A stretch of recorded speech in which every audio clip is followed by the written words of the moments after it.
You ever watch a movie about a Scot playing an Italian and a Frenchman playing a Scot? No. You haven't seen Highlander? Oh, we gotta watch Highlander.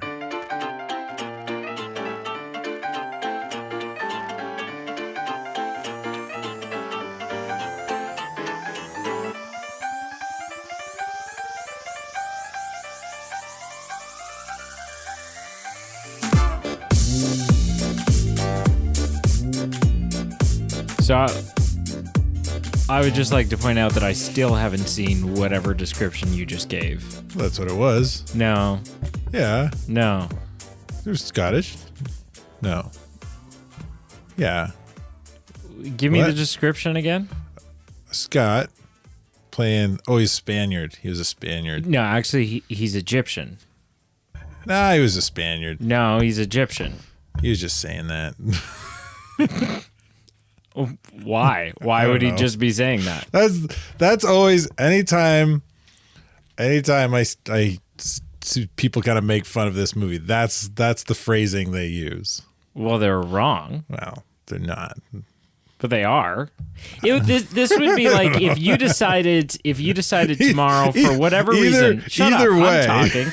This would be like if you and your family decided tomorrow that you, for whatever reason, had to move to the States, right? Like work opportunity for your wife, you just can't pass up. Okay, sure. So you're going to move to Colorado. Perfect snowboarding for you. Love it. Great work opportunity for your wife. And after 15 years, people go, well, you're American. Would you correct them? Would you go, well, no, I'm Canadian? I mean, after 15 years, I'd probably have my U.S. citizenship. Probably not. You're making that sound like it's a lot easier than it actually is. Getting a citizenship, nightmare. Do you know this because... I know this because I know several people who have immigrated, have lived in other countries. So like my stepdad, who you know, Yeah. right, came here when he was 18 years old. He's in his mid-60s now. Came here when he was 18 years old from England. To this day, he can't vote. He doesn't have a Canadian passport. He's unable to get a British passport, so he can't leave the country, can't fly anywhere, can't go back home.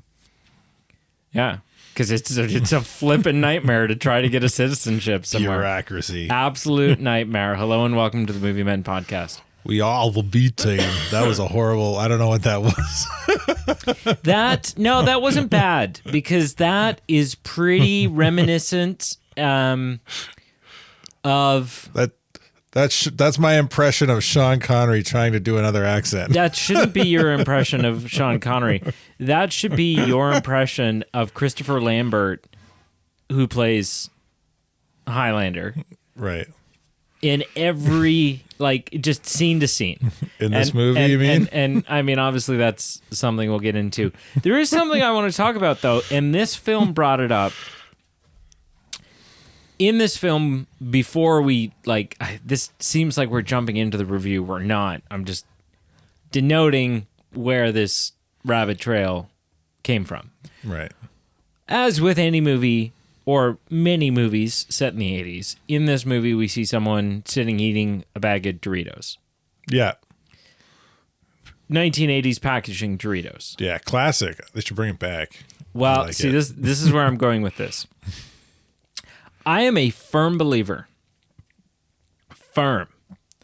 And I have been this way for a long time, and I am this way about 95% of all products out there. Because I have a little bit of some graphic design nism in me, right? So when I see a design or to play with the fun tools. or packaging or whatever, I am a firm believer that 95% of all packaging, not all packaging, but 95% of product packaging should go back to its classic form. If not 80s, then earlier. Now, I'm not saying that Coke should go back to being sold in a glass bottle. There's economic reasons why it doesn't make a ton of sense. But that 80s Coke, the 80s Pepsi look, the 80s, whatever it is. Just McDonald's, right? Go back to the white bag with the whatever, and it just, everything should just go back 40 years. Yeah. Design wise. Because now I just don't like it now. Obviously there's exceptions to that. There are some products that have changed for the better, were problematic and not great labeling for the longest time. Some brands that not only have changed their labeling, but after many, many, many years have decided, we're going to rebrand entirely because there's some real problems with our branding. One that just changed in... What year did it change? 2021? You got to tell me what the brand is. 2021. Aunt Jemima. Okay, yeah, they got rid of their name and their logo. The lady on the front, yeah. And their name. Yeah. They're like, we... What do they call it now? We acknowledge that this Just is Jemima? problematic. No, it's just Pearl Milling Company. Really? Yeah, because that was the owners of it anyways, which is then the Pearl Milling Company is owned by Quaker Oats. But yeah, they're like, Yeah. this is problematic labeling. Yeah. Yet they leave the Quaker on the cereal. Well, I don't know if that's problematic. A little different. Yeah, it's a little different. So should we initial impression? Yes, let's do it. Movie Highlander, by the way, is the film that we're. Yes. There could only be one. There can only be one. Yeah. Don't lose your head. Yeah. Okay. Yeah. So you get to go first. I get to go first. Yeah. So Highlander. Man, I've only actually seen this film less than a handful of times, so less than 5. We'll say less, 3 or less. Hold your hand up. I still got 5 fingers. So you have four fingers and a thumb. Slightly bigger hands than I do. So this is a relative. What does term. the size of the hand matter when it's the number of fingers? That's not what you said. You didn't say a hand's worth of fingers. You said a handful, which implies that you're reaching into something and filling your hand with it. Okay, if that's the way you want to take it. I feel like grammatically that is the only accurate way to take it. I don't think that's the way anybody ever means it, though. That's the only way I've ever interpreted it. Really? Yeah. A handful? Man. Yeah. You think of a handful as less than 5. 5 or less, yeah. Yeah, that's wrong. That's a hand worth of fingers. Well, then, Which is technically you only have 4 fingers. Well, we'll look into it some other time. You're going to look into it now because you're a dick. Hang on. So we'll say 3 to... Hang on. I got to wait here for you to talk to Google. Hang on. Let's ask Google.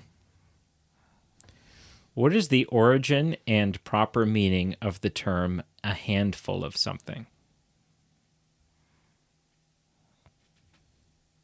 The term a handful of something has a clear origin rooted in the literal action of holding something in one's hand. Its meaning has expanded over time to include both a physical quantity and a figurative sense of difficulty. Origin. The word handful itself dates back to Old English, handful, combining the words How long hand is this? and full, meaning full. Its earliest and most Long direct enough to be meaning refers informative. to as much as the hand can grasp or contain. This is a natural and ancient way of measuring small, indefinite quantities. Similar formations. Okay, so hang on. They were just getting to where it changed.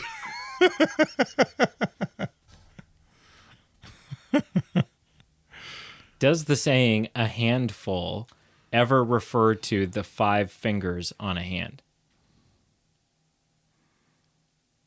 While the primary meaning of a handful refers to the amount or number that can be held in one hand, or a small quantity or number, there is some historical and slang usage that connects it to the 5 fingers on a hand. Here's a breakdown. Primary meaning. The most common and original meaning of a handful is the amount that the hand can grasp. Okay, so basically it sounds like yours isn't... You've got Both are like correct. it sounds like you've got like the Urban Dictionary definition of it, which is fine. Both are It's correct. just- yeah, but mine's We can admit, I can admit both are correct. You should be able to admit both are correct. yours has been appropriated. Appropriated. Yeah. Sure. You took my original Whatever. saying. You took the original saying of me and my kin and changed it into some slang. It's your saying? You own this slang? No, my kin. Your kin? Yeah. They're English. I've got some English in my... I've got English in mine, too. So they're my kin, too. Yeah, well. How many of your 4 grandparents, where are they all from? Canada. No, but I mean, like... Both of my heritage is from early settlers from England. But all 4 of your I mean, I don't know how far back that goes because, that the branches of that tree get pretty wide the further up you go. Sure, yeah, of course. But all 4 of your grandparents were born in Canada. Yeah. Only 2 of mine were, and 1 was born in England. So go F yourself. It's more my kin than it is yours. Closer, more directly, I'm a Brit. Okay. So anyways, you've seen the film 5 or less times. Go ahead. We'll say 3 or less. This is the 3rd or 4th. Depending on how big the film, depending on the physical media with which you're viewing it, that changes how many you can fit in your hand. I mean, laser discs? That's far fewer. The way we watched it, you can't fit it in my hand.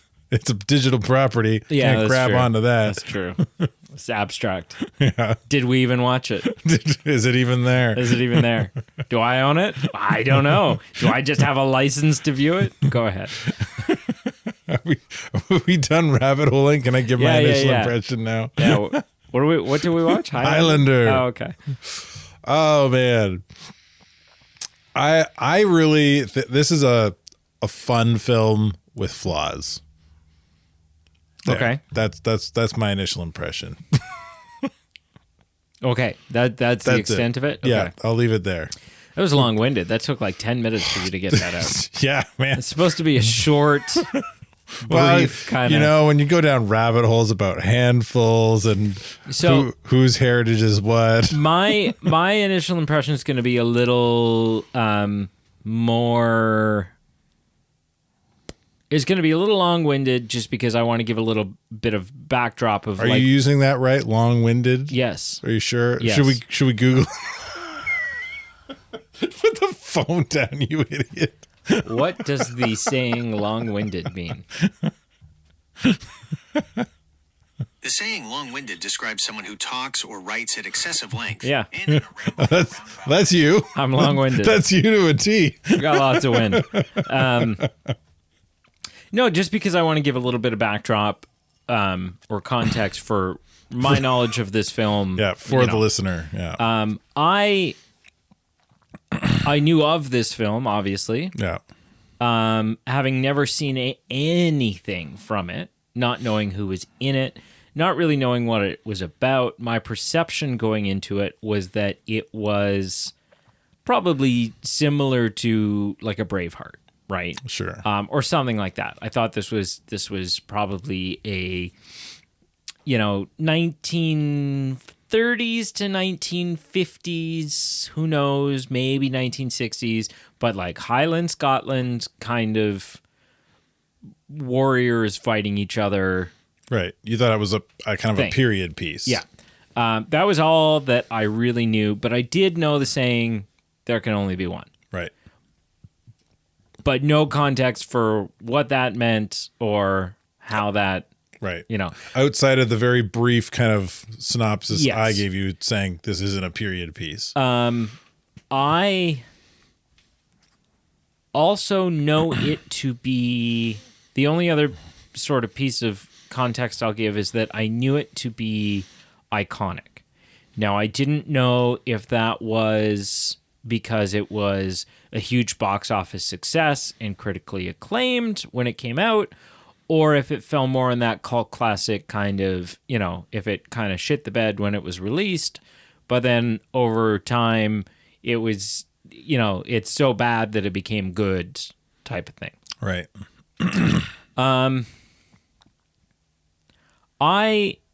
My initial impression, I admire a film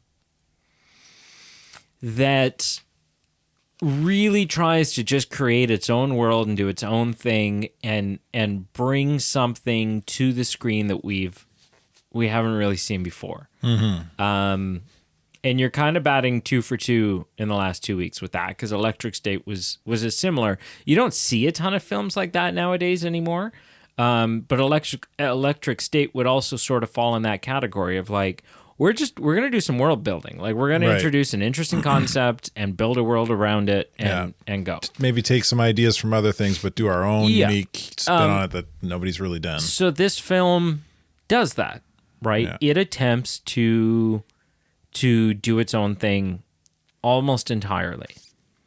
I think the premise that it chooses to do it with, sort of the setup for this film, or the synopsis, if you will, I think is really fascinating and intriguing, and something that interests me.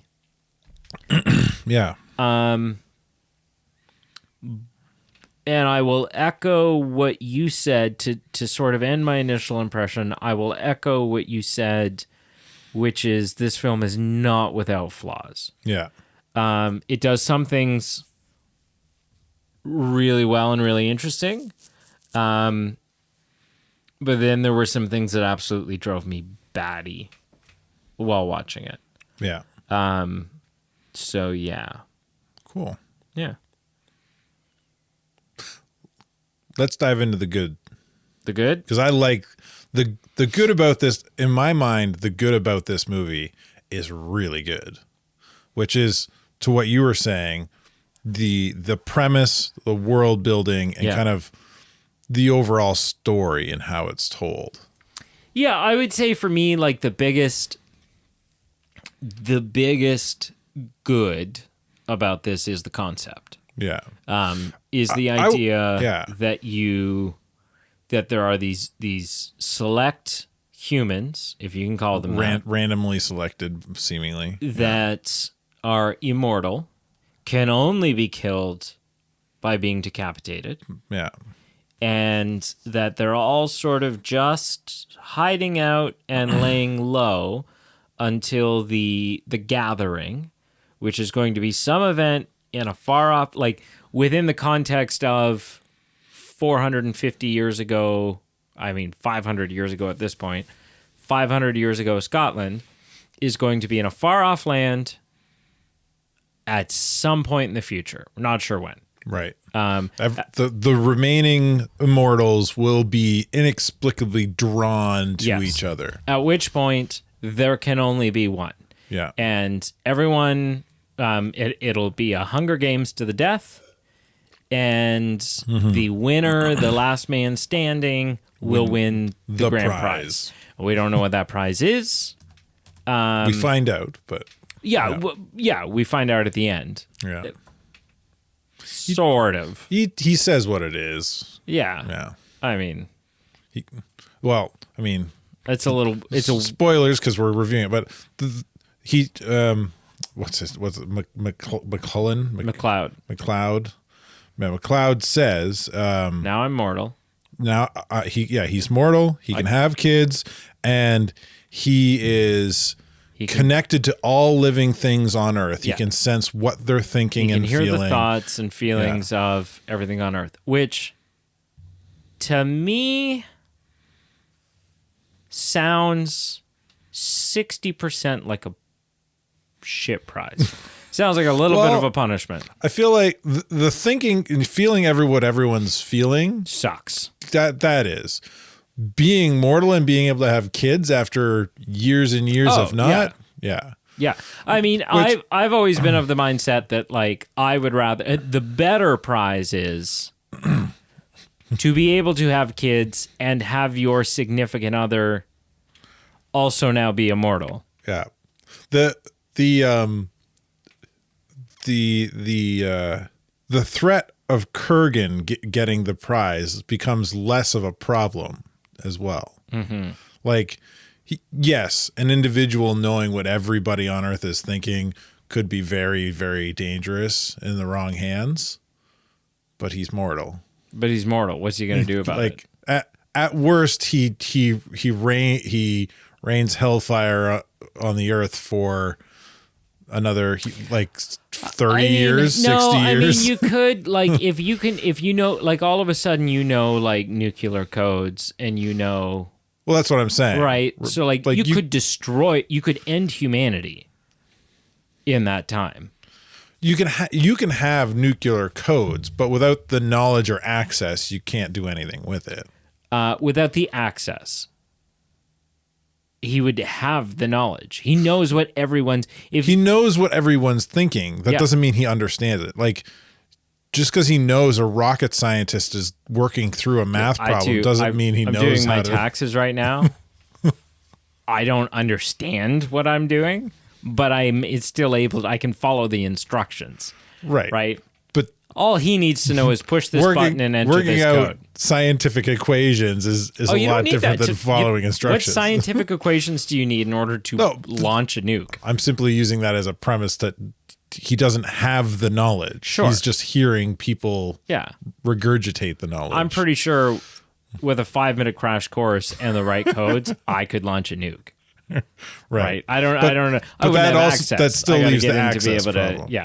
Which again, you're mortal, right? Trying to get into a highly secure facility, you're going to get shot at potentially. Well, he is also able to. I mean, it would make an interesting video game. Someone with these powers, right? Because he is in a position where he's like, okay, guard number 3 is about to go to the bathroom in 2 minutes. It doesn't really play much into this film, but kind of the expanded lore and the soft reboot TV show kind of go into that the idea of when an immortal kills another immortal and that quickening happens where they kind of spasm and shake and eyes roll back in their head or whatever, and explosions happen all around them. They're actually attaining a power that individual immortal had. So the idea that the immortals, they have powers, but they're not supernatural. They might be able to they can sense other immortals. They might be able to hide their presence from other immortals. They might be able to sense something else or have quicker reflexes So the idea of kind of the expanded universe of this show is immortals have abilities, and when you kill another immortal, you gain their ability. There's 2 sequels to this. Movies? Highlander Endgame, which came out in the year 2000. A sequel or reboot? Have I even seen it? Actually, hang on. What am I? It is the 4th theatrical release in the Highlander film series and serves as a continuation to both the Highlander film from 1986 and the Highlander television series. Highlander film series. So there's Highlander in 86. In 91, there's Highlander The Quickening. In 94, there's Highlander the Sorcerer. In 2000, there's Highlander Endgame, and in 2007, there's Highlander the Source. Did I just blow your world wide open? Yeah, you did. I knew there was a lot more than what I've seen, but I didn't realize there's even an animated series. Dude, number 2 stars. I just Googled Highlander movies, and there's Highlander The Quickening, Highlander Endgame, Highlander Source, Highlander Search for Vengeance, Highlander Final Dimension, Highlander 3 The Sorcerer, Highlander Animated Series, Highlander The Raven, Highlander La Retour. That sounds like a French show. Dude. Highlander Adventure Begins, which looks like another animated. Dude. Highlander The Gathering. Highlander 3030. Dude. Highlander 2, The Quickening, has Christopher Lambert and Sean Connery in it. No. Yeah, it's not just some nobody cares I mean, maybe it is some nobody cares crap, but it has... The third one has Christopher Lambert as Connor McLeod / Russell does. Nash. The Quickening does. So does the third one. The third one This doesn't is- have okay. Sean Connery, but it's got the same guy playing McLeod. I feel like this is something we need. We need to go like down. explore this shit. Yeah. See if it gets better. I know the TV show. I mean, I watched it when I was like a teenager. I thought it was great. And so it looks like Highlander Endgame, which came out in 2000, ties together the show and the movies because Adrian Paul plays Duncan MacLeod, the spin-off character from the television for the TV series. show, yeah. But it also stars Christopher Lambert as Connor MacLeod. No, that's crazy. Oh man. Even I care. Yeah. This world's awesome. I need to dive into this world more.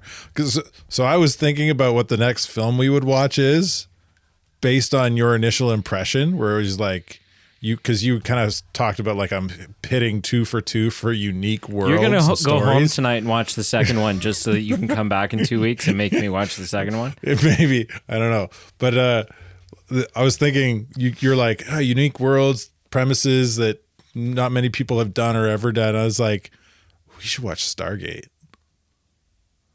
Yeah, I've never seen it. Yeah, Stargate's kind of the same idea, but I know a lot about Stargate because I watched here's the thing. all the shows. I and would the be movie, willing, but this is a path untraveled for me that I kind of knew was there but never went down. I would be willing to do some sort of a. We'll figure something out. We will figure out a way to keep the integrity of the maybe we'll do a couple of weeks coming up where we double up episodes. But do Highlander. Yeah, we'll do series on one you and night I will work through the Highlander series, but still every 2 weeks you'll show me a film I haven't seen. Right. And we'll keep the integrity of that intact, but we will watch the Highlander series bonus Patreon stuff. Yeah, no, probably not. Like I think we'll put it out on the actual channel. It's cool. Anyway, like really cool. Like there's some Highlander deep lore 2, in here. Highlander 2 on Rotten Tomatoes has a 23% audience score. The critic score, nat 0. Really? Yeah. Oh my has goodness. 25 reviews. It has a 0. Of the 25 critics that have watched Wow. it, everyone said, How do you get that film is How shit. do you make a third one after that? I don't know. Oh man. Money. I guess they have too much of it Yeah. and aren't wanting to make any. I don't know. How did the third one do? Third one is in 97? No. 94? Man. Third one's in 94. Has a 29% audience score. So a 6% increase. And has a critic score of 5. When did the second one come out? 91, I think. Okay. The TV show, which is 6 seasons long, so it did pretty well enough to have 6 seasons. Came out in 92. Yeah. So they just blew the doors on this wide open. They threw a bomb and exploded and killed everything. Like, oh, well, the franchise is dead. And then somebody's like, I think we could still do something with this. Highlander Endgame, which comes out in 2000, has a 38% audience score and an 11% critic. So the sequels get better and better. Not as highly rated as this film, No. but the sequels do get better and better progressively. Yeah. The TV show ran from 92 to 98. Yeah. We're not watching the TV show. No. The TV show was good, though. I enjoyed the TV But we show. would, like, I think because it all sort of ties in together, it would seem. You'll have to watch it on your own. No, I think we find a real good, like, 15-minute YouTube Synopsis. video that kind of recaps it and Kind of tells you all the main... tells you everything you need to know. Introduces the characters. The show was episodic. Like, Right. It had some overarching storylines, but it was mainly episodic. Right. Yeah, which was fun. But yeah, the premise of this is crazy cool, and yeah, because of all the content, the lore gets pretty deep. Now, for this specific film, the lore isn't very deep. They just the only power that we're shown is that they're immortal, and that immortality lets them do some weird things like fall from big heights and swim and walk underwater without dying. And yeah, I mean, let's talk.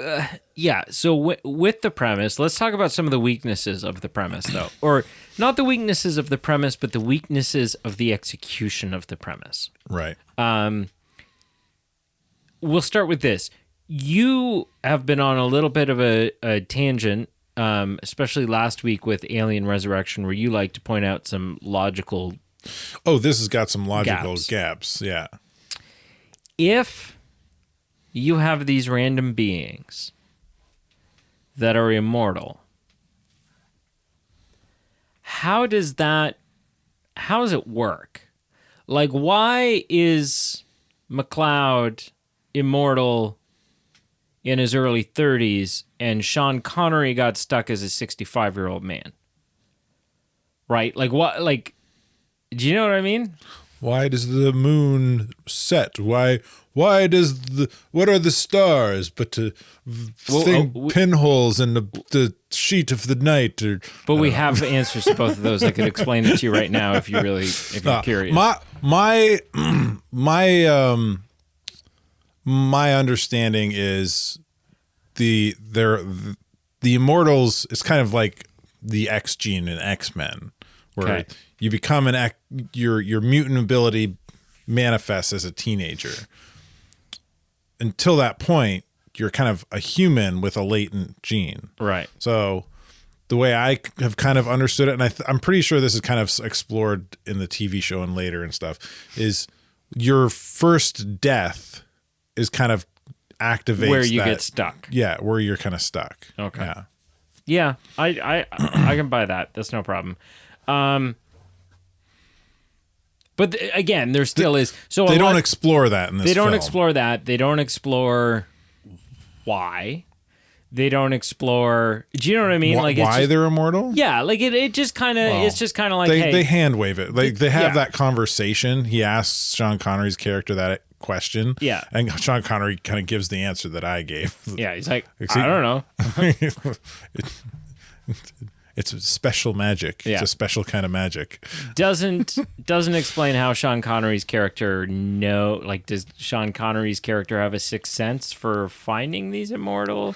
Like the odds that in that time, they seem to have an ability to sense each other, I guess. And yeah. That McLeod just hasn't tapped into yet. Yeah. Well, not in that early time. Yeah. He does in the future scenes. Or I guess present scenes. Yeah. I think those are my two big logical gaps as far as the premise goes. My big ones are, and I don't even know if they explore them later, is they have some form of healing. Yeah. But yet Kurgan. Yeah. His neck. He scars. Yeah. And which leads me to think like, okay, well, can you be dismembered? Right. And then you're just a walking stump? I would have to assume so. Right? Like, yeah, like, how immortal is not really explained. There's a lot of questions that could be like, are they Deadpool? And if they can grab their arm and like hold it near their stump, will it reattach eventually? I'm kind of thinking no. Yeah. So you could poke a lot of holes in this real quick, real easy. Yeah. Which I don't think it hurts it, but it doesn't help it. Like it kind of lends more to the thought that this is don't think too much about it and just enjoy it. Kind of film. It's that kind of film. Yeah. I guess. I mean, there is a point where that can go too far and it can affect your ability to be able to enjoy it. Right. if you have to completely shut your brain off. Well, yeah. I mean, shutting your brain off probably isn't the right kind of mindset here. Like, not shut your mind up, but accept the fantasy, Suspend disbelief. and suspend that disbelief. Not necessarily shut your brain off like a stupid action 80s film. Which this is. Well, yeah, a little bit. But again, kind of poking holes for the sake of poking holes. Like, they obviously don't need to breathe. They can't be suffocated because he's underwater. He's underwater for like minutes. Like his body filling up with water as he's he's there's breathing. A lot of just like his muscles obviously still work the same as anybody else's muscles. So he needs oxygen, so he needs to breathe. So he's under. Yeah, like, so when he comes out of the water, how come he isn't like immediately puking up all kinds of water? I don't know. I mean, the other logical gap in terms of this film, and not this film, but this franchise, right? The fact that there are so many sequels and a TV show. Yeah. This film in 1986 was made for $19 million, which is not a huge budget, but is much bigger than, like, you know. It'd be pretty big back then. It'd be big back then for sure. It made 12.8. This movie lost a bunch of money. This was not a financial success for them. So, which sort of answers that question for me, because I did wonder, right? I said, like, I know this is iconic, but in what capacity? What caused it to be iconic?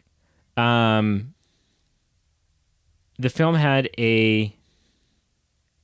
the film was 5 minutes longer in the UK, so there is some deleted stuff out there. Roughly 8 minutes. Roughly 8 minutes of footage was cut from the film for its US theatrical release. Most of the cuts were sequences involving specifically European brand of humor, which the distributors thought American audience would not find funny, such as Connor being repeatedly headbutted by one of his Klansmen.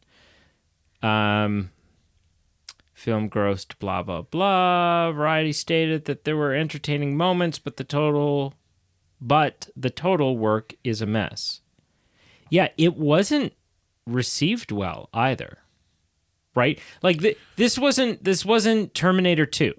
No. It I don't know. I just Googled it, and I'm looking at the AI overview. But notable films released also in 86 were Top Gun, Rambo 2, Aliens, RoboCop, Princess Bride, Ferris Bueller's Day Off, Lethal Weapon, which all of these would have also been pretty big box office draws. Yeah, and that explains maybe the theater dollars that didn't go towards this. It doesn't have near as much of an impact on the critical response at the time when it came out. No, not on DVD sales. Well, no, just in general, like when it came out in 1986, when like Variety and whoever, like when the critics went to go see this film in 1986, they walked out going, that wasn't great. Right, which isn't impacted. Yeah, isn't impacted by the other films that came out that year. But the financial dollars, success. Absolutely. If it was like within the same month as Top Gun, well, it's probably not doing as well as Top Gun. What released the same month as? Well, I didn't say month. I should have said month. I just said I'm curious. I'm curious. So it came out in October. No. In March of 1986,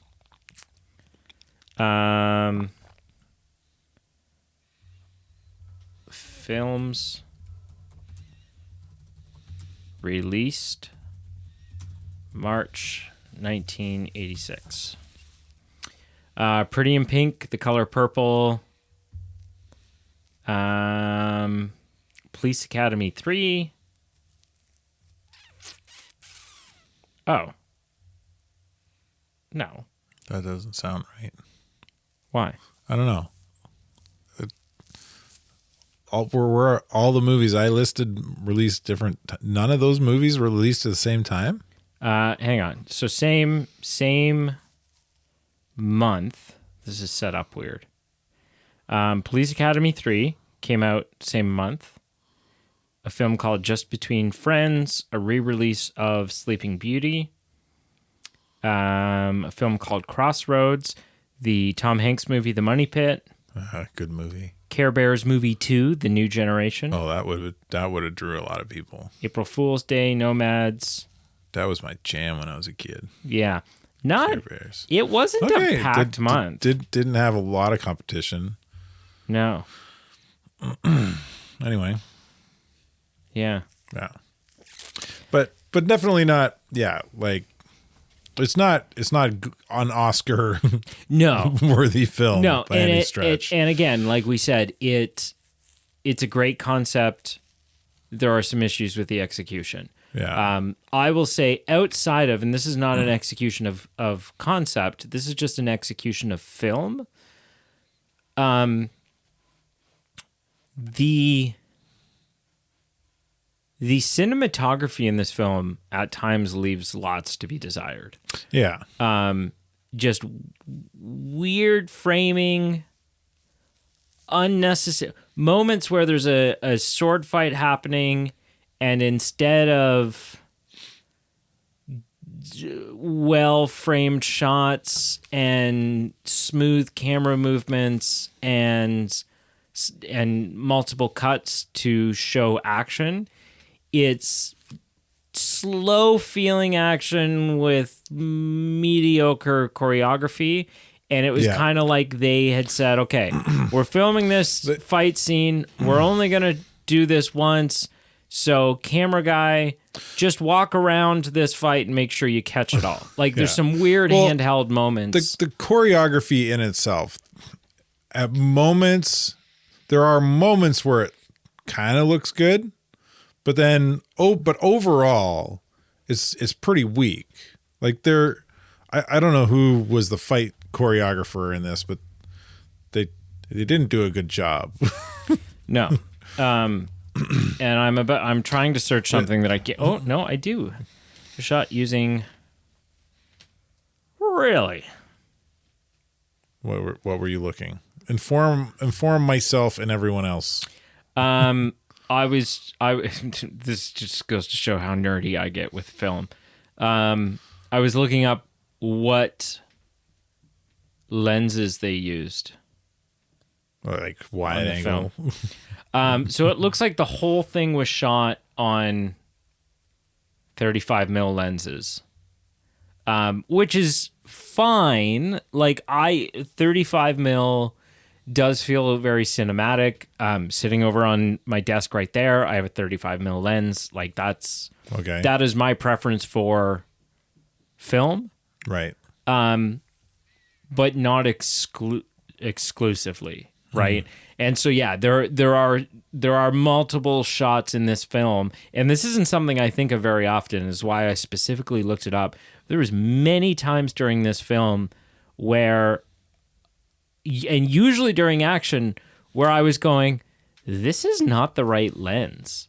Like this is not like, this is not the right lens. Because what a lot of people don't realize, right? Like I think people who aren't well versed in lenses take the approach of, well, it's how zoomy the lens can get, right? Or how wide or how close up the lens is. Sure.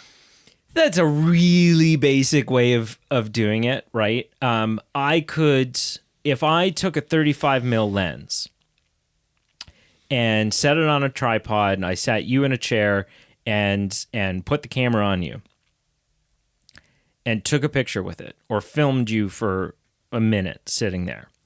And then I took that lens off and I put a 18 millimeter lens on, much wider. Put an 18 millimeter lens on and then zoomed the camera in so that it was cropped the same, so that you were the same size in the shot. It's still going to look vastly different, right?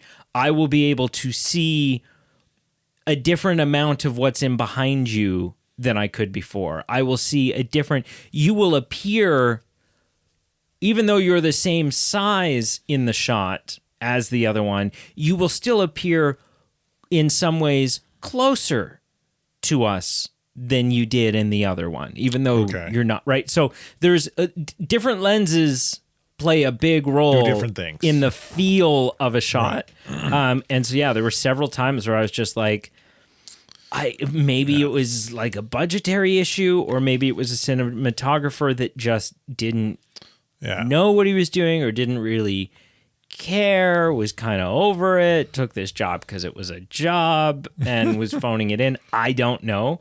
And I just want to debunk right now, because we've gotten this feedback before when I've talked about, I love feedback, right? Send us your emails, message us, reach out to us. But this is something that I've gotten several times. And so I just want to debunk this right here and now. The fact that it is a 1986 film is not an excuse or a justification for what feels like poor cinematography. Yeah. Because a year before this, Back to the Future came out, and at no point does the cinematography feel janky in that. Almost 2 decades before this, Ben-Hur came out.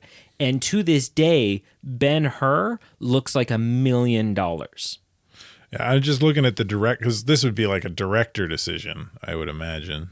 Director would be able to have final say, but for the most part, a director doesn't know actually how to set up a shot, and that is the job of the cinematographer. Right, but the director is going to be looking at the He'll be looking at the dailies. Yeah, and he'll be like, "Oh, this is garbage. What did you do?" But keep in mind, in 1986, dailies work a lot different than they do now, right? So nowadays, the director's sitting in what's called Video City, which is he's sitting in a chair and there's a bunch of monitors in front of him, and he's seeing the shot and he's hearing the audio, and he's, X, Y, Z. In 86, this is shot on film.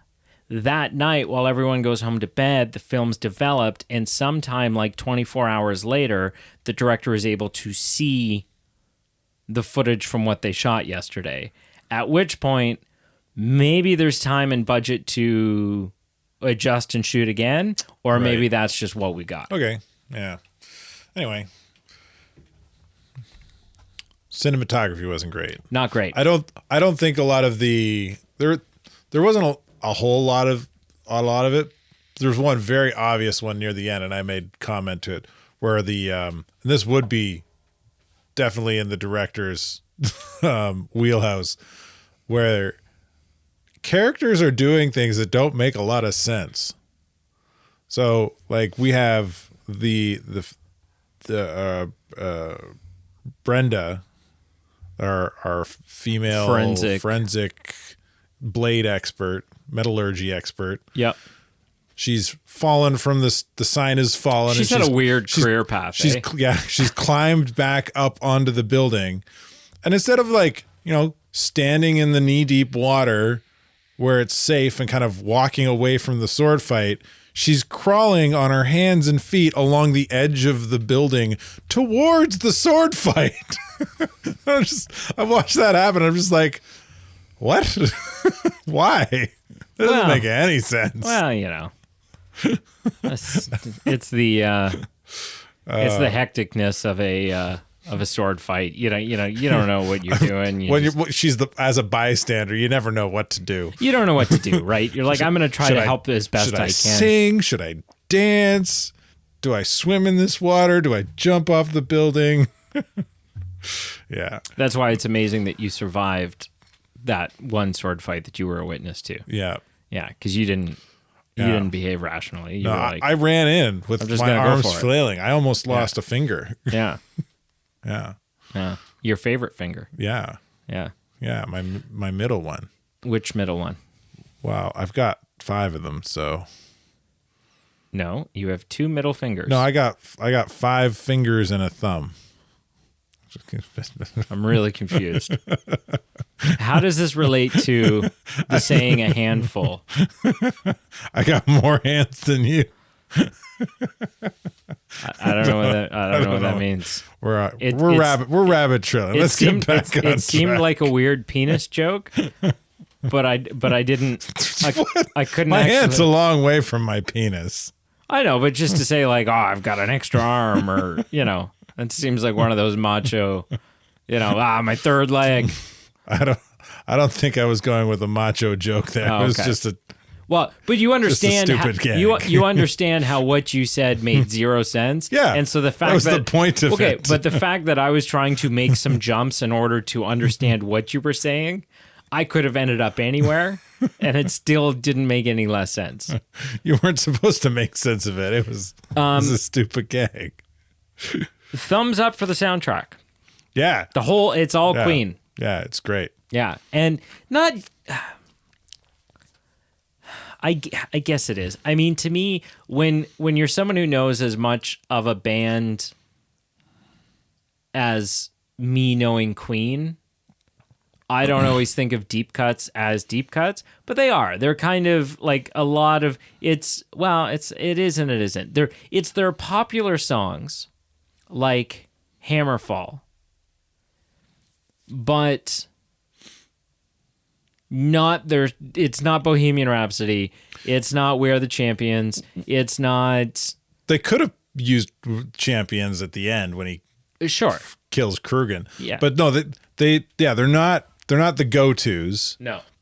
but they are and yeah, so in that sense they're kind of deep cuts. But there's still they're- Queen songs that you're like, oh, I know this. I've heard this. More importantly, they're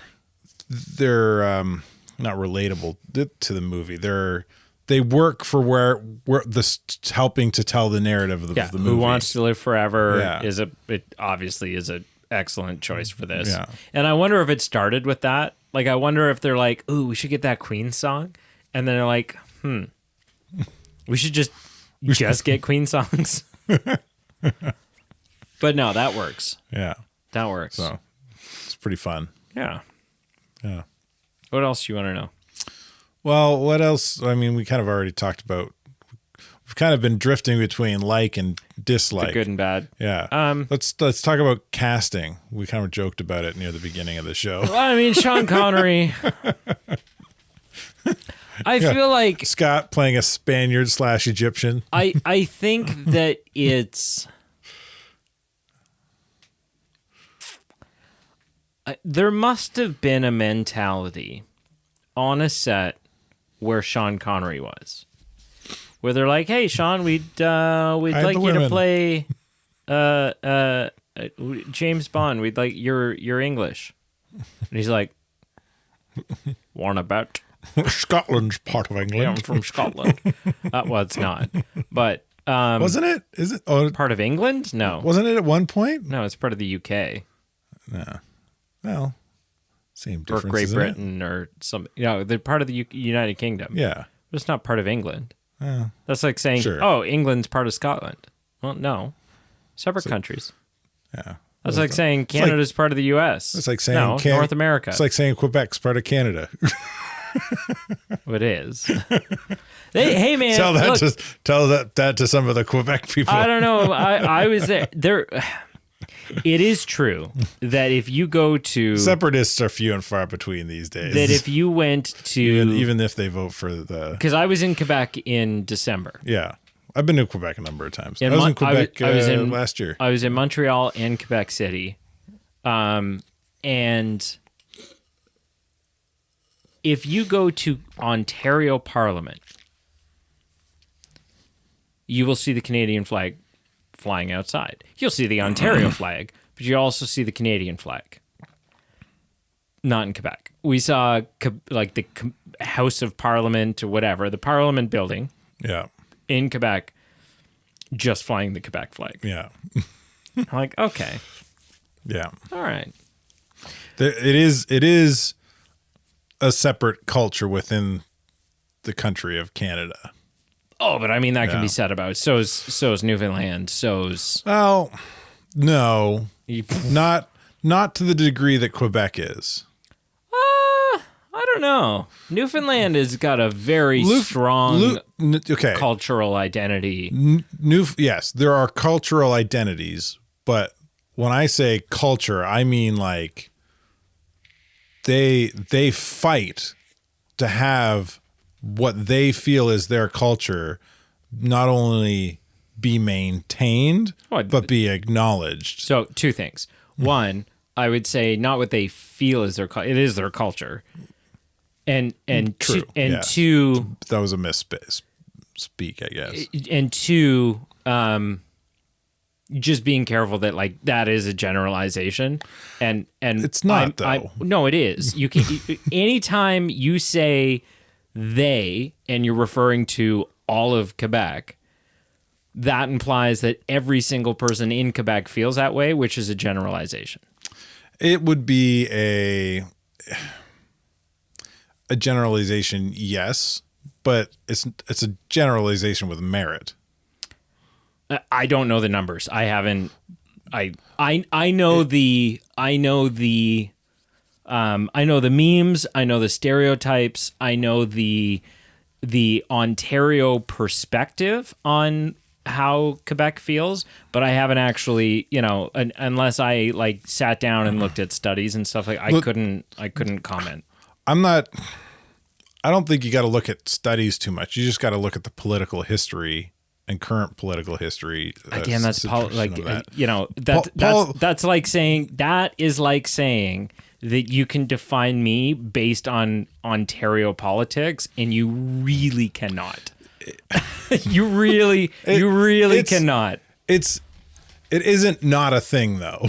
No, I'm not saying it is, right? Yeah. But again, I'm not saying everybody who lives in Quebec or speaks French wants to separate. Wants Quebec to separate, right. Or wants Quebec to have its own unique identity that's upheld by the local. Again, it's like calling Americans Trump supporters. Yeah, there are American Trump supporters for sure. Yeah. There's also a slew of them that aren't. How did we get on this?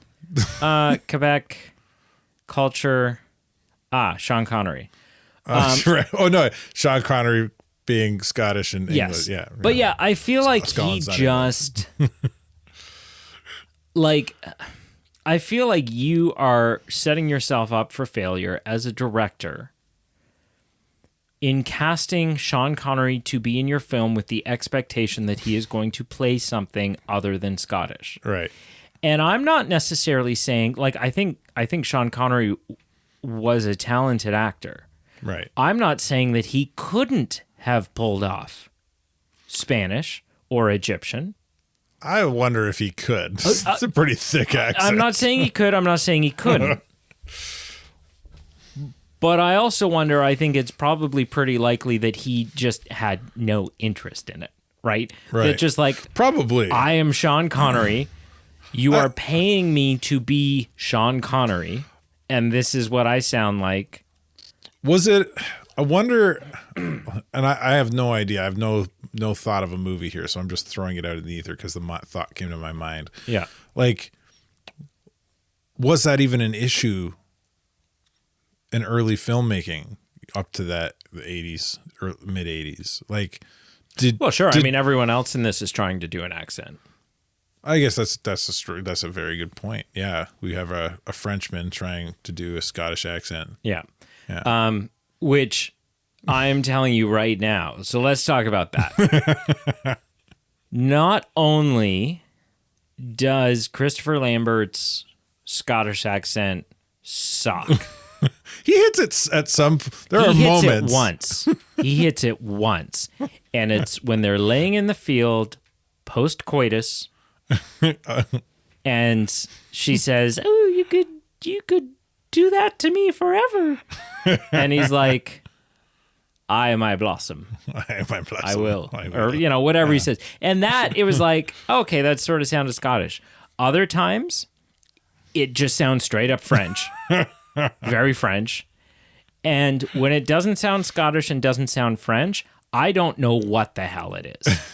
It literally is different scene to scene to scene to scene. It is so bad. I wonder if maybe the thought that actors changing their voice to meet the role is or was not as important. And when they did, because of its lack of importance, there wasn't a lot of like voice or dialect coaching. Well, I'm just wondering, because like nowadays it happens all the time. So there are so many English actors who hide their accents like people think they're American. So Christopher Lambert, who played Connor MacLeod in Highlander, worked with a dialect coach to prepare for his role. Lambert, a French actor, needed to learn both a Scottish accent and an American accent. He worked with voice coach Joan Washington, who should be fired from ever working again, to perfect his accent. Lambert's dialect coaching was almost as intensive as his sword fighting training, which I'm not going to contest that at all. I believe that's 100% true because his sword fighting also sucked. Right? Like, I don't get me wrong. I think, yes, I think he probably worked as hard on his accents as he did his sword fighting. I buy that 100%. I just think it should have been more than 30 minutes on each. Yeah. It was not good. His accent. It's and the sword fighting. At least with Sean Connery. They look like they knew how to handle swords, just not when trying to stage fight. Right. Well, at least with the Sean Connery thing, yeah, you've got like 90 seconds of, yeah, okay, he's not even going to try, is he?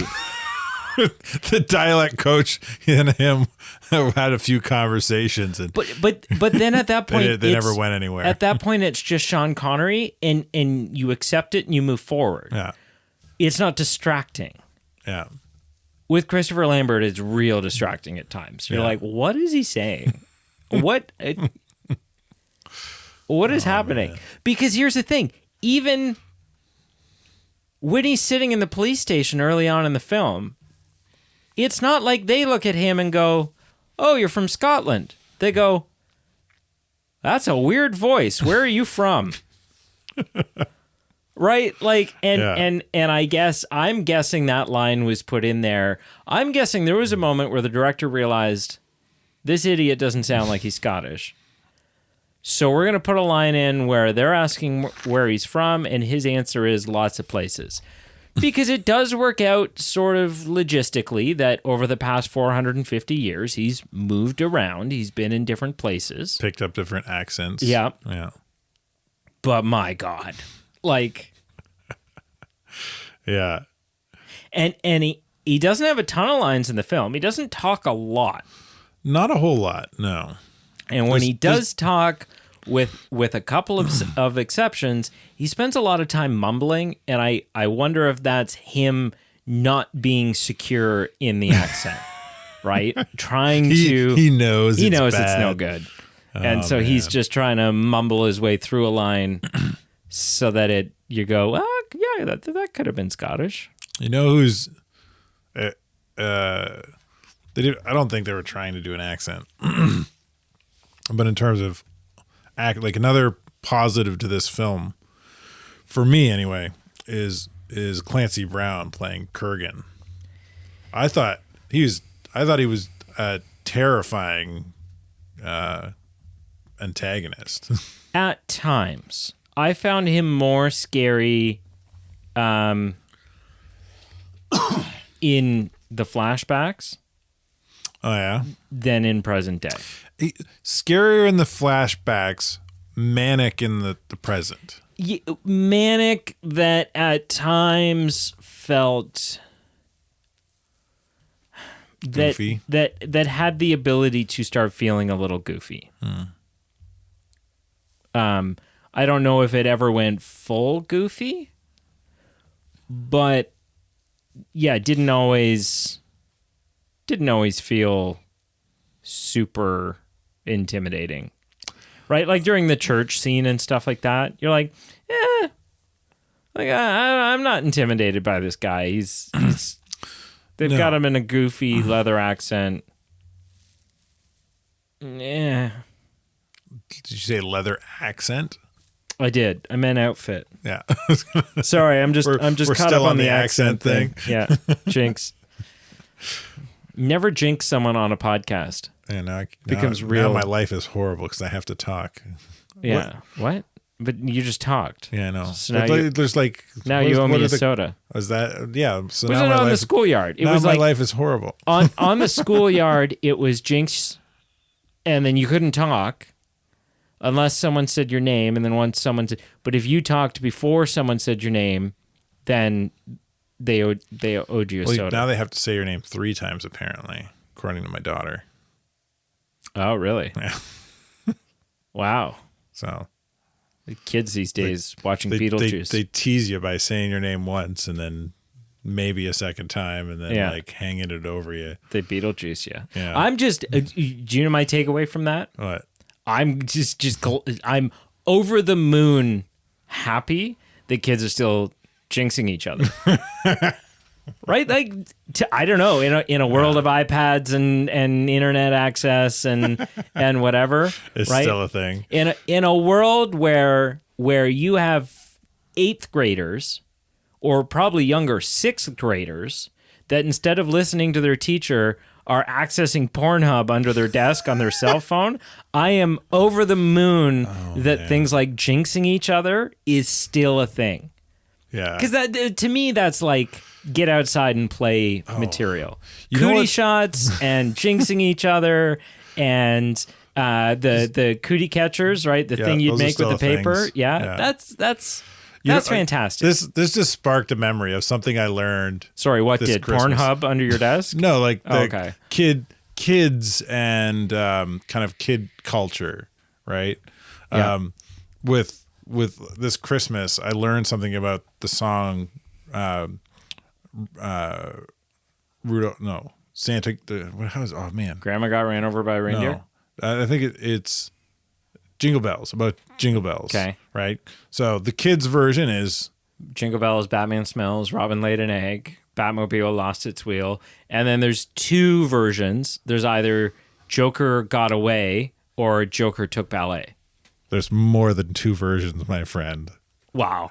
Is there though, or are these kids appropriating? No. There really is. So I was listening to the radio over Okay. Christmas, and somebody was diving in, or maybe it was a YouTube video. I can't remember. Somebody was diving into this, and regionally, even in Canada, that's pretty much it. In America, there's 2 or 3 versions, the 2 we have and like one other one. In the UK or England, there's a completely different one. In parts of Europe, there are other ones where it's like there are versions where like Batman isn't even mentioned, but it's like a goofy play on the song. Okay. It's just wild. So what is? Do you know some of the other? I don't remember them. I just remember like these regional variations of a satirical Jingle Bells song that kids sing. Anyway, and I gotta look it up now. We're already down a big rabbit hole, and I'm taking us further. And now Brady's taking us even further. I'm just curious. Jingle Bells, Batman Smells, sung by Kamikaze. Master Roy, where do you think you're going? I'm getting this over. What are you Do doing? you know it's Christmas Eve? I don't give a shit. I The don't know. Joker's not meant to be trifled with. I can handle it. What He has is that? testicles the size of tangerine. Oh yeah? Well, I have bread balls dashing through the snow in a 1-horse open sleigh. This is supposed to be Joker's on the go. a song version. Laughing AI all the apparently way. can't sing. The bells on Penguin's ring. Make Riddler want to fight. Two-Face wants to flip a coin and sing this song tonight. Jingle bells, Batman smells. Robin laid an egg. Batmobile lost a wheel. And Joker got away. Jingle bells, Batman smells. Robin laid an egg. Batmobile lost a wheel. And Joker got away. A day or two ago, I thought I'd take a ride on Catwoman and Talia. With Ivy on the side, my bat was lean and lank. ... See full lyrics on Google search. No thanks. That last one So got a little R-rated. Is that the that's what you heard on the radio? I don't think I heard that last one. Jeez. I'm pretty sure it was a YouTube video, but that's But wild. you know what my takeaway from that is? That filthy, filthy R-rated, over-sexualized children's song. Good for them for including a side character like Talia. Like, I don't think... She's not much of a side character. Well, I guess she's still a side character, but Yeah. she's the son of the youngest Robin. She is the... No, she's Or the mother. mother of the youngest Robin. Sure. So she's But I mean, if you're talking core Batman... core right, Batman, yeah. then Robin is Dick Grayson. Well, she plays second fiddle to Ra's al Ghul. Yeah, but again, if you're talking core Batman, you're not doing a lot of Ra's al Ghul talking.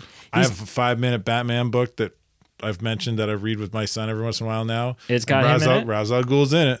Wow. We're ready to Talia's rank not. this. We've spent this tells you our opinion of Highlander. It's far more interesting to maybe chat about anything. Yeah, over half of this has been. You know what? That's fun though. I'm okay. I am okay with these episodes. I'm okay with Highlander being the springboard into other conversations. This whole episode has just been a rabbit hole.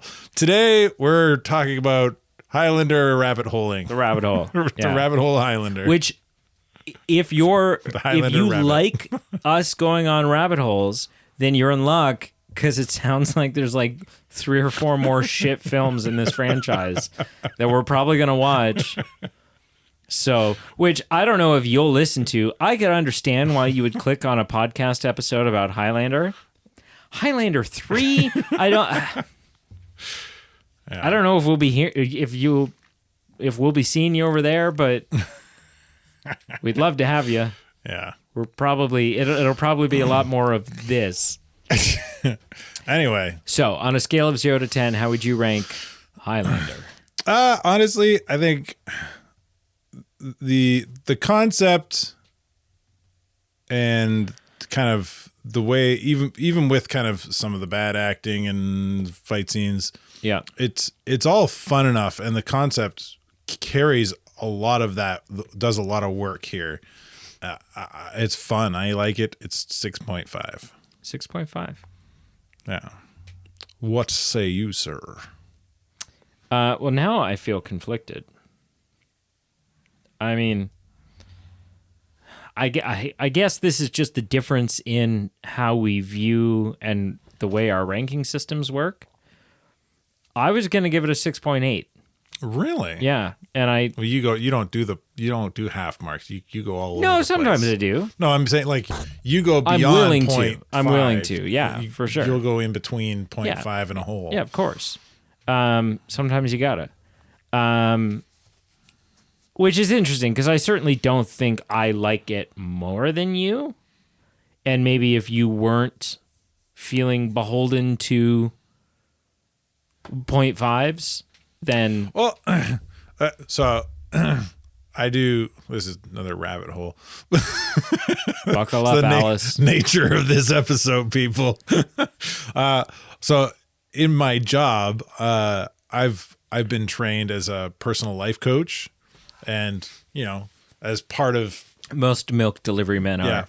it's a necessity for that job. As part of kind of coaching people, I see the benefit in it, so I also have a coach. Right. And I was talking to my coach today, and I just lost what I was gonna say. What were we talking about? Oh, Life I remember. coaches? So we were talking about Must have been what real I would- profound. I remember it now. We were talking about what I wanted to work on, and usually by the end of a coaching session, you set a goal to move forward and improve your life somehow.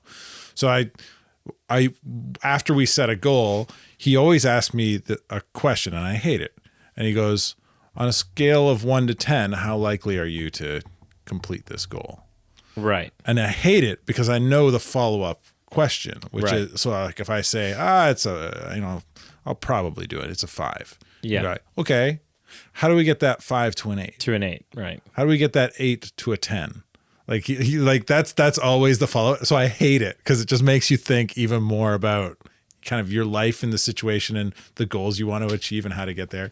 Anyway, I gave him I said 7, and he didn't ask that question. He was like, okay, that's pretty high, but it's like, it feels like a cop out because everybody says 7, Right. which I don't know how true that is, but the question he followed up with was like, are you, what side of 7 are you on? Are you a 6 or are you an 8? Right. And I was on the higher side. But to that point, if I'm a, what did I say, 6.5, I'm on the higher side of a 6.5. So you know what you should so 2 things. One is just my personality. I would be the type of person after like the 3rd or 4th session with the guy that when he asked me that question each week or each, whatever, I would go 10. Okay, it's 10. I'm going to do it. Get off my case. Jeez. You want to know how to get that 10 to 11, an 11? Go screw yourself. That's not very introspective of But you. no, I think so can I challenge you to do something? What? I want you, whenever you have your next session, and that question is asked, if the answer that you're feeling is a 7 or a 6 or whatever it is, punch it up by like 0.2. Right? I would like, At a decimal point? if you can't do it here, I'd like for you to do it there. I would like you to go, I'm like a 6.9. Start rhyming off pi. Yeah. 3 point. I'm like a 3.14. Yeah. But I mean, that's too obvious, right? But to be like, I'm like a 5.8. 5.84. Yeah. Yeah. Give him two decimal points. 5.84. But I could see myself going, do you want to know how we could go up to a 5.88? That's funny. I want you to do it, and I want you to report back and see if there was any, because obviously you've never given a decimal point before. You've only ever given a round number. Yeah. So I'm that is my challenge to you, if you can remember, and then you have to report back to us on. I can't guarantee I do it because I usually take it's a pretty serious thing. Sure. But if I remember, I have a pretty good relationship. But I mean, with you him. can be pretty we goof like. off. He's blind, and I make blind jokes to him all the time. It's pretty. Oh, jeez. It's funny. He laughs. Well, you're not going to tell me it's like. Never mind. I don't need to make a blind joke right now. We just recorded recently, but have you? I assume you've maybe squeezed some more One Piece in. Yeah, I'm just a little bit today. I was folding some laundry, so I'm down to the last 4 episodes of the Wano arc. Right. Nice. And then I don't know. I think I'm going to go on to. I might watch Daredevil after that. The Born Again. Yeah, Yeah. that or Cobra Kai. I'll probably do Daredevil. You're gonna bypass because you've got some MCU show catching up to do. What have I missed? I assume you haven't watched Agatha. Nobody wants that. Hugely highly acclaimed and apparently one of the best things they've put out since launching Disney Plus. I don't see how that I have to watch that to watch Daredevil. No, I'm not saying no. I'm not saying you do. I just mean like you are behind on the MCU. That's fine. I'm happy with that. Okay. Do you think you'll ever go back and? I don't know. Because who knows, right? Like it could be one of those. Like it could set up. If something comes out and it's like, oh, Wanda's in this movie, and I'd be like, oh crap, now I have to go watch it. Well, I don't think Wanda's in that. No, but like it might, like there might be, if Wanda's in something, then there's potential that something in that show but there's also a potential gonna, that it sets up something completely sideways to the left that you wouldn't have Yeah, maybe. expected, right? I'll watch- Like at the end of Eternals, if I'd been like, so if going into Eternals, I had said, so what do you think the odds are the Black Knight shows up at the end of this? You'd go, what? Like, two? Like, what do you mean? Right. So Yeah. I don't know. I haven't seen it yet either. I plan on watching it shortly, so I will report back to you. And I'll be completely honest, right? I'll either say I'll give you two answers. I'll say, yeah, it's worth watching, or no, it isn't. And I will also give you the you should at least or just be like, there might be something there. If something comes out that you need to watch it first, I'll let you know. right. There's this trailer's got something to do with Agatha. You got to go back and watch Agatha. Ooh, this comes out. This is gonna Doctor Strange ties into Agatha now. You got to go back. Yeah, could be good. Yeah.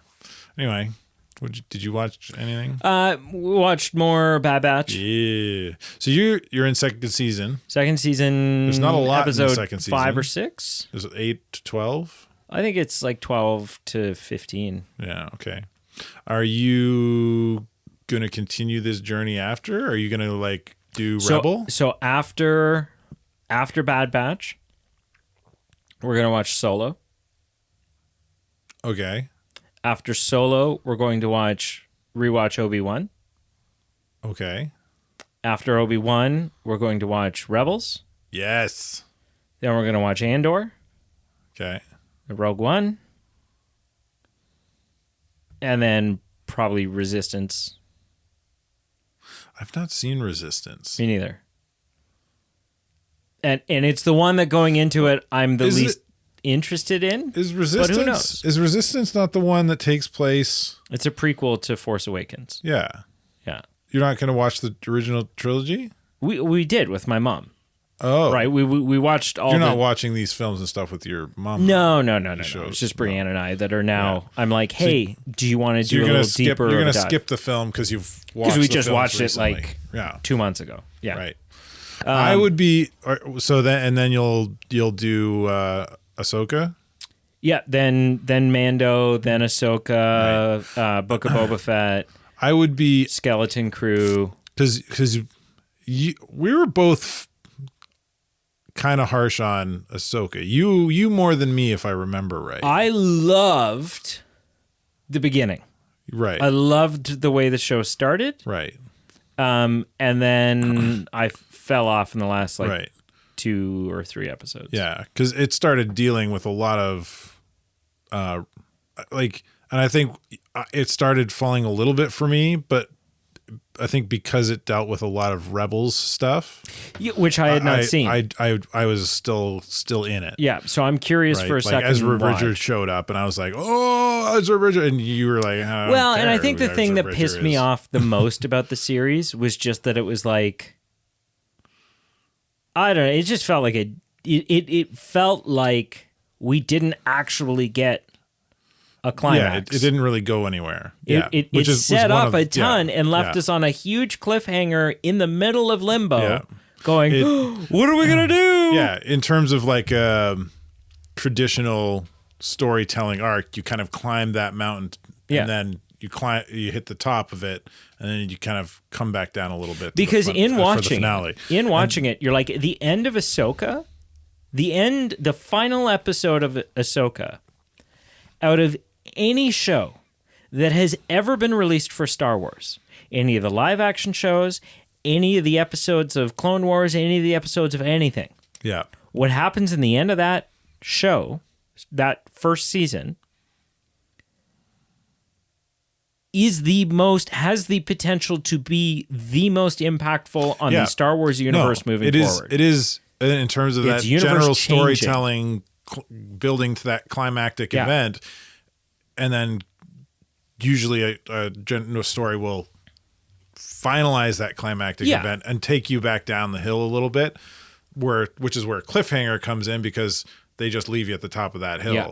And that's exactly what Ahsoka does. It's exactly what it does. It leaves you at the top of the mountain and you're like, okay, I'm at the top of the mountain. Can you bring me down? but like massive stakes. Yeah. Do you know what I mean? Yeah, like you watch even the big climactic Thrawn had returned. Yeah, even the big climactic moments like which you get in Mandalorian. You're like, okay, this is a climactic moment for this show, and shit's going real bad on Mandalore, and for these, but the state of the galaxy isn't really any different than it would be if this show wasn't happening. I just had a wild thought. Whereas at the end of Ahsoka, I literally thought to myself, and still feel to this day, oh, this is now the story of Star Wars. You're right. This is now, regardless of what's happening in Andor, because obviously Andor is a prequel series, we know where, but Ahsoka is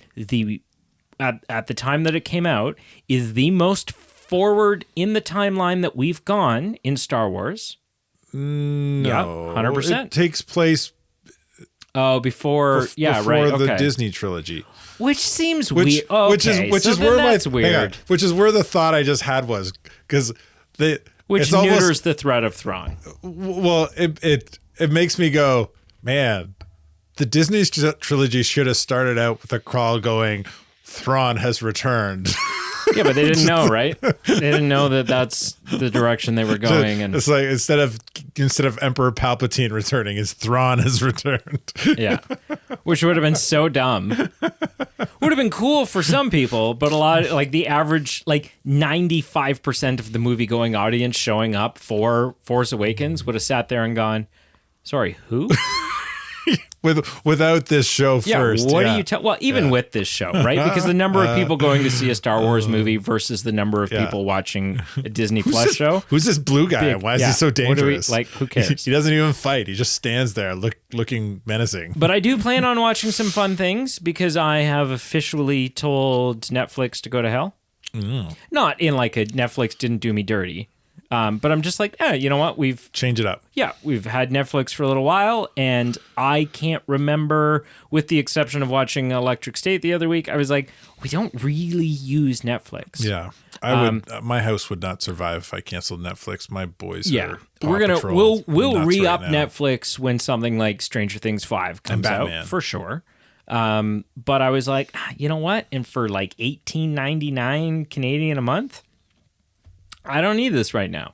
And so I got rid of it. And then I was like, you know what? Once upon a couple years ago, I had Disney Plus or Discovery Plus for like a couple of months. And it was cool because you had all the like old Discovery shows like Dirty Jobs and Mythbusters and all that's on there, plus some cool movies, plus some cool, like I think ABC and TLC and stuff like that's maybe all bunched into it. And so I was like, maybe I wonder what Discovery Plus is. Well, I'll look into that. And so I went to Discovery Plus, and they're like, well, we have two tiers. We have our ad-supported tier, which is $5.99 a month, which is pretty similar to what Netflix's is. I think like watching TV. Yeah, I think Netflix is maybe they do like a big resolution drop as well at that price point, but whatever. And they're like, and then we have our pro tier, which is, full HD 4K resolution. It's no ads, it's no whatever. This is the best that you it get gets. Everything. $8.99. And I was like, okay. Take my money. Take my money. I'm saving money at this point. Yeah. I'm like, you guys, this is great. So thank you so much for listening. Make sure you check out our Facebook, Instagram, and Twitter. Mm-hmm. We have a Patreon page where you can support the show for a low sum monthly. Or a big sum, depending on what tier you want to sign up for.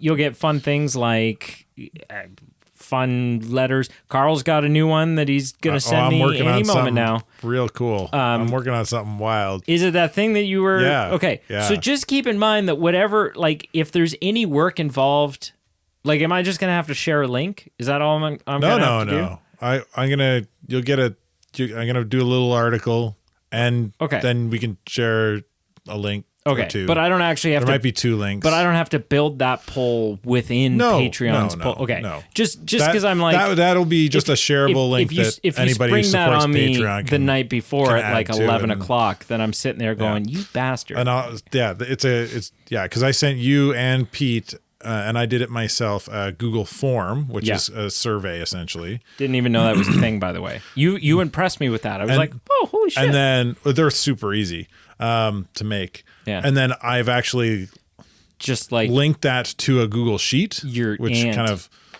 which wasn't as clean as I thought it would be. So then I made my own thing that to look at numbers and get data points. And cool. Yeah. And we'll share both of those. And we have links. merch. Yeah. Stickers and shirts and water bottles and mugs and hoodies and stuff to pins. Represent. Pins? What? Or buttons? Do you call it a pin or a button? A button. I call it a bouton. A bouton. Because you're a French person trying to be Scottish? Well, I mean, yeah. Listen. If you want to be. No. I'm just going to edit that out. It's not even going to be, it's just, I legitimately, I am editing that entire thing out. I'm not going to censor it. I'm going to edit it out, and people are going to be sitting here right now going, what did he edit out?